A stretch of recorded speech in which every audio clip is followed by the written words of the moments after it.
আপনারা দেখছেন একুশে টেলিভিশন।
চল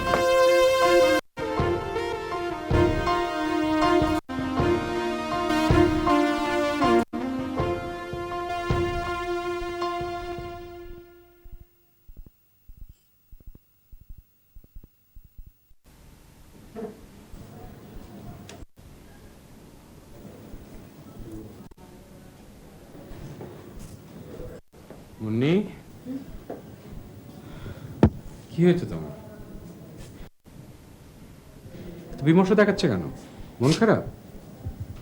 কি আশ্চর্য, মন খারাপ হতে যাবে কেন? আমার মনটা খুব খারাপ। কেন? রবি।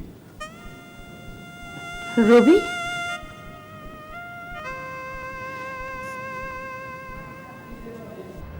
কি করি মানে?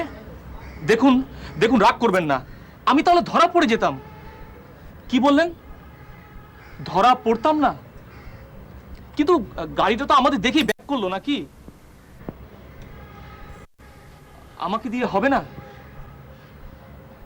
চলে যাব? কোথায় যাব? এখন তো আমি আর ফিরে যেতে পারবো না। হ্যালো, পরে বলবেন। ঠিক আছে।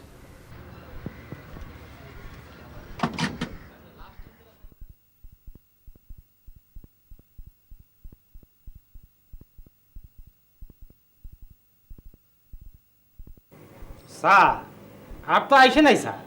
তাহলে আর ভাবছো কেন? ভাববো না স্যার, আমাকে মনে হইতেছে বুঝছেন আমার পাশে টিক টিক নাকছে। কি করে বুঝলে? স্যার, আমি যখন স্যার ওই পথে বাইরে হই বুঝছেন, তখন দেখি একটা লোক আমাকে ফলো করতে করতে বড় রাস্তা তামাতে আসে বুঝছেন। আমি যখন টেম্পুতে চড়ি, লোকটা খাড়ায় খাড়ায় ছায়া ছায়া থাকে। বাসের জন্য। এডো কি কন? সে তুমি বুঝবে না, তবে চোখ কান খোলা রাখবে আর সাবধানে চলাফেরা করবে। আচ্ছা ঠিক আছে, তা নয় থাকলাম, কিন্তু স্যার আমার ডিউটির কেবা কি হবে না? সোজা বাসায় চলে যাবে, 3 দিন শুয়ে বসে থাকবে, একদম কোথাও বের হবে না। কিন্তু স্যার ওই বাজারেও কি যাইবার পারুম না? না, কারণ তুমি অসুস্থ, তোমার প্রচন্ড জ্বর হয়েছে। জ্বর? স্যার, আমার শরীর তো স্যার এবার বরফের নাল ঠান্ডা। হ্যাঁ, তা এক কাজ করবো না বুঝছেন স্যার, ওই বগলের নিচে না রসুন রাইখে দিয়ে জ্বর আনাইনি মনে।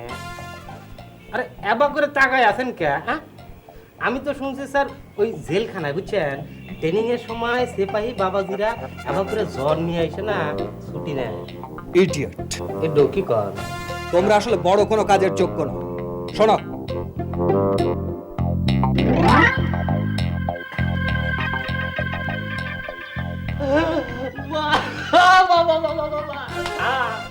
আপনার মাথায় এমা বুদ্ধি গিজ গিজ করে খালি। এখন যাও।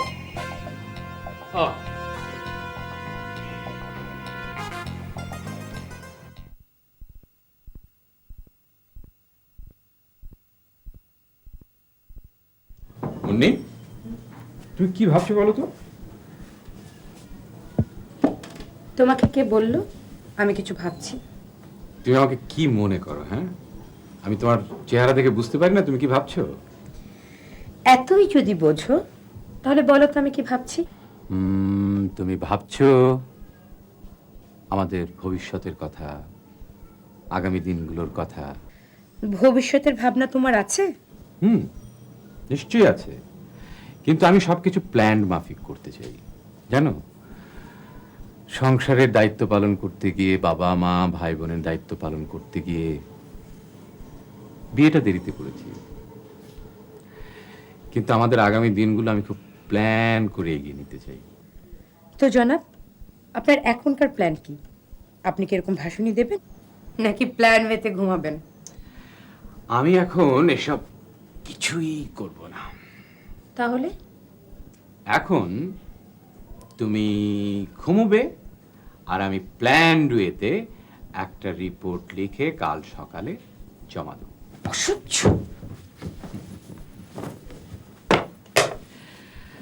সরো।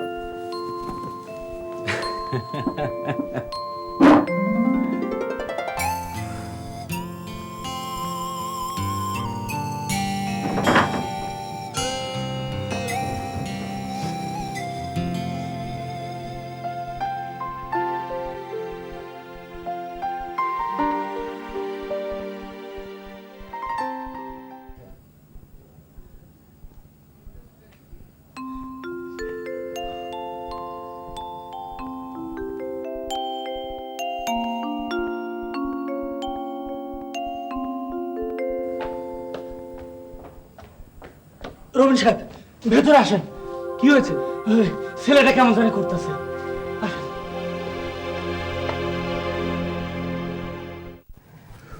দেখতে দেখতে একটা বছর পেরিয়ে গেল।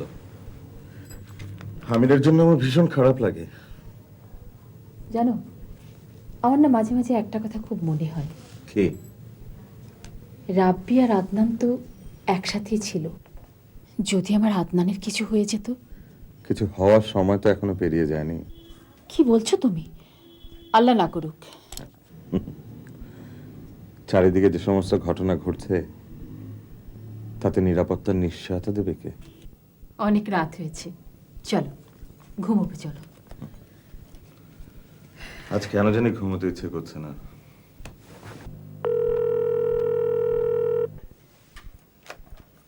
হ্যালো, তোমাকে না কতদিন বলেছি বাসায় ফোন করবে না? কে? অবস্থা খুব খারাপ নাকি? তা আমি কি করব?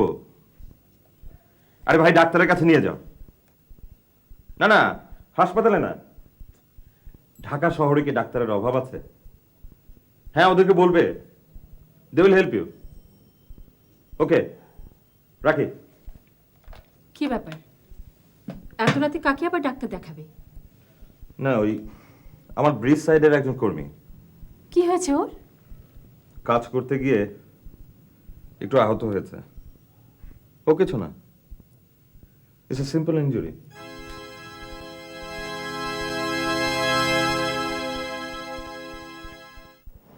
কত বিনিদ্র রাত এই ছাদে কাটিয়েছি আমরা। সেই সব রাত জাগার মধ্যে ছিল উচ্ছ্বাস, আনন্দ। মনে পড়ে বিয়ের রাতে কত রাত ঠায় বসে কাটিয়েছি এই ছাদে। আশ্বিনের শিশিরে ভিজে গেছে চুল, পরনের কাপড় ভিজে গেছে, তবু কত চমৎকার সুখ জাগনিয়া রাত সেই সব রাত। অথচ আজও বিনিদ্র কত রাত কাটছে এখানে। দুঃসহ সেই সব রাত যেন শেষ হতে চায় না। তুমি কিছু বলছো না কেন? কিছু বলো। তুমি বাজাও, আমি শুনি।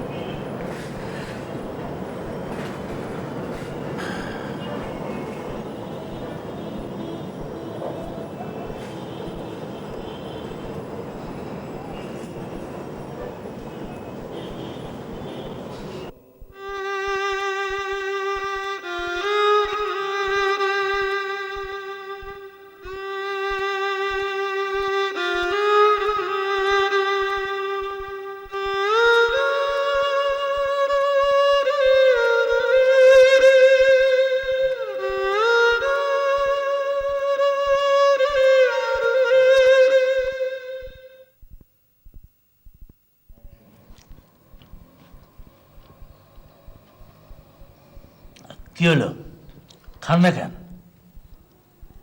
খেতে ইচ্ছে করছে না। আরে ভাই খান, সারা রাত জায়গা পোলাটার সেবা যত্ন করছে, খান। না খাইলে অসুখ করবো তো। আমি খাবো না, আমি ঘরে গেলাম, আপনি খেয়ে আসুন।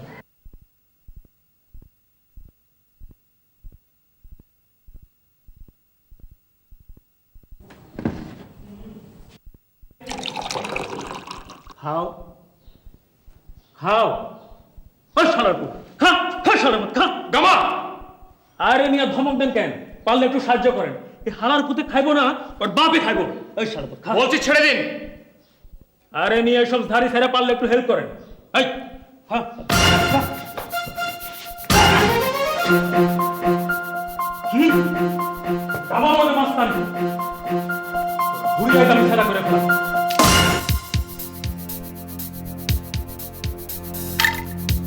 খবরদার, এগোবে না। কি করবা চান্দু? আমার পিঠা পাও না যে তুমি বাইতে যাইবা।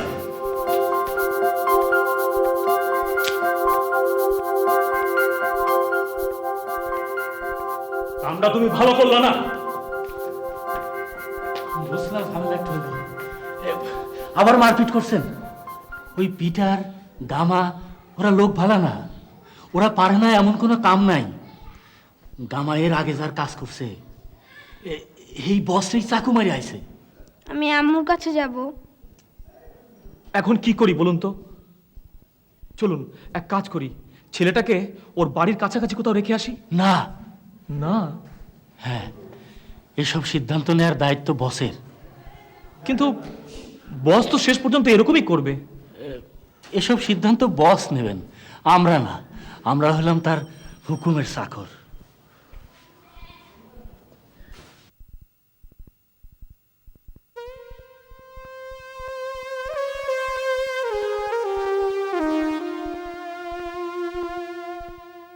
আমার স্যার কিছু সমস্যা আছে। বলো। ডিটেকটিভ ব্রাঞ্চের লোড দিন দিন বেড়ে যাচ্ছে স্যার, কিন্তু আমাদের স্ট্রেংথ বাড়ছে না। ব্যাপারটা আমি আইজি সাহেব, হোম সেক্রেটারি সাহেব সবার সাথেই আলোচনা করেছি। তারাও কিছু সাজেশন দিয়েছেন, কিন্তু তার রেজাল্ট তুমি বা আমি পাবো না। তা হোক স্যার, স্ট্রেংথ বাড়ানোর ব্যাপারে টেম্পোরারি হলেও কিছু একটা করা দরকার। Any other problems? স্যার ওই ট্রান্সপোর্টের ব্যাপারটা।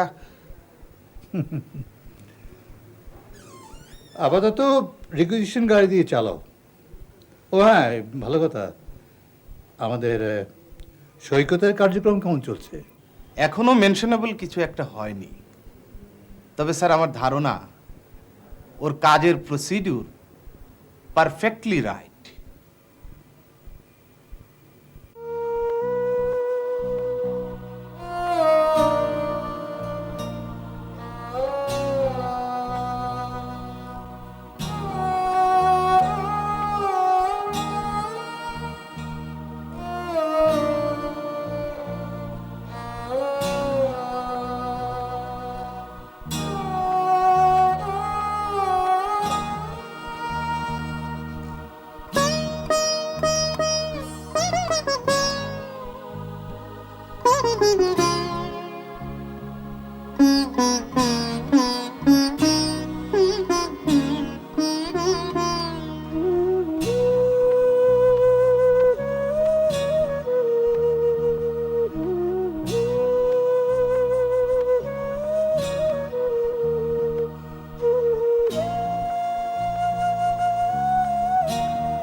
রবি বাড়িতে এলো না?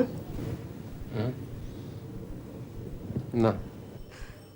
দেখেছো আমাদের ছেলেটাকে ও এখনো ভোলেনি। কিন্তু রবিকে দেখে কেমন যেন অসুস্থ মনে হলো।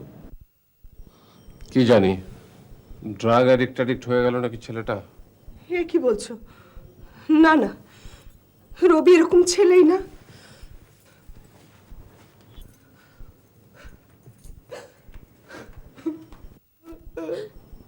রেবেকা, রেবেকা শান্ত হও প্লিজ, শান্ত হও।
এর কনসিকোয়েন্স তুমি ভেবে দেখেছো?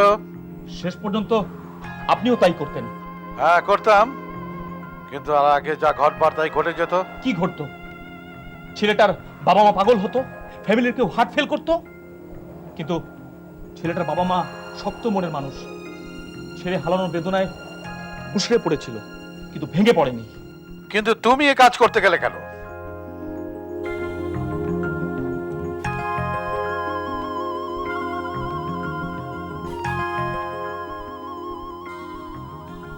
আমি আর এ কাজ করব না।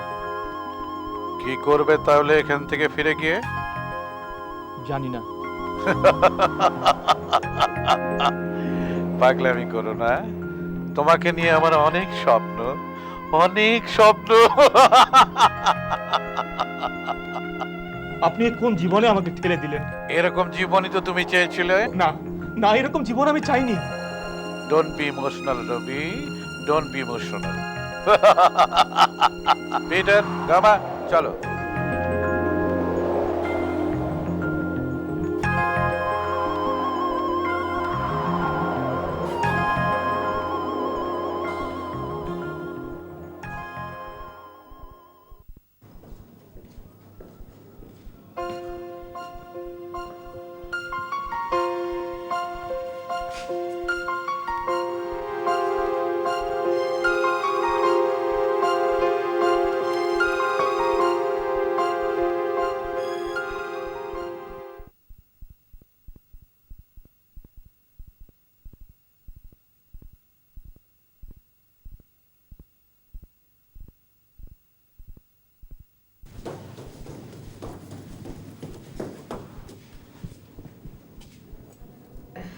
কোথায় গিয়েছিলে? নিউ মার্কেটে। ও,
তোমাকে বললাম কয়েকদিন বাড়ি থেকে বেরুবে না, তুমি বেরুলে কেন?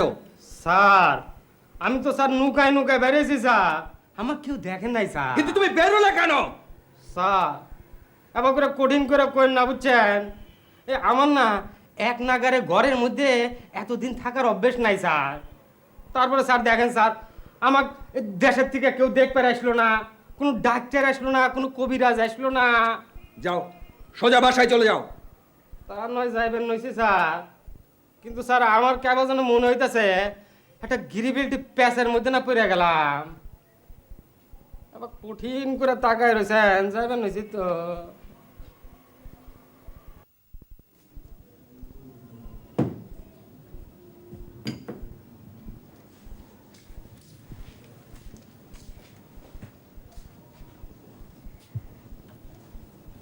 তুমি সারাদিন ব্যস্ত থাকো নিজের কাজ নিয়ে, আমার কি করে সময় কাটে বলো তো? আর কটা দিন অপেক্ষা করো। আর কত, 2 বছর তো হয়ে গেল। মুন্নি, তুমি কি ভাবছো যে তুমি যা চাইছো আমি তা চাই না? আসলে তোমার ওই বিশেষ সময়টাতে আমি একটু বেশি করে তোমার কাছাকাছি থাকতে চাই। তা তুমি কোনো দিনই পারবে না। তোমাকে বলেছিলাম পড়াশোনাটা চালিয়ে যাও, সে তো তুমি শুনলে না, কোথাও ভর্তি হওয়ার পর্যন্ত চেষ্টা করলে না। করলে হতো? হতো না। আমার মা বাবাই আমাকে বেশি দূর লেখাপড়া করাতে চাননি। এটা তোমার অভিমানের কথা? না, এটা আমার উপলব্ধির কথা। তাই নাকি? মুন্নি, আসলে তোমার বিয়ে হয়ে যাওয়ার জন্যেই লেখাপড়াটা হলো না। তার মানেটা কি দাঁড়ালো? তোমার জীবনের অসম্পূর্ণতার জন্য দায়ী হচ্ছে তোমার অকাল বিবাহ, অর্থাৎ আমি। কি যে বলো না। তুমি কি ভাত খাবে নাকি শুধু কথাই বলবে? একটু পরেই তো আবার তুমি তোমার রিপোর্ট নিয়ে বসবে। আজকে আর কোনো রিপোর্ট লেখালেখি নেই। মানে? আজকে শুধু কথা গোছানো অগোছানো, নানা বর্ণের নানা রঙের নানা কথা। তোমার মাথা অসহ্য। আসো তো।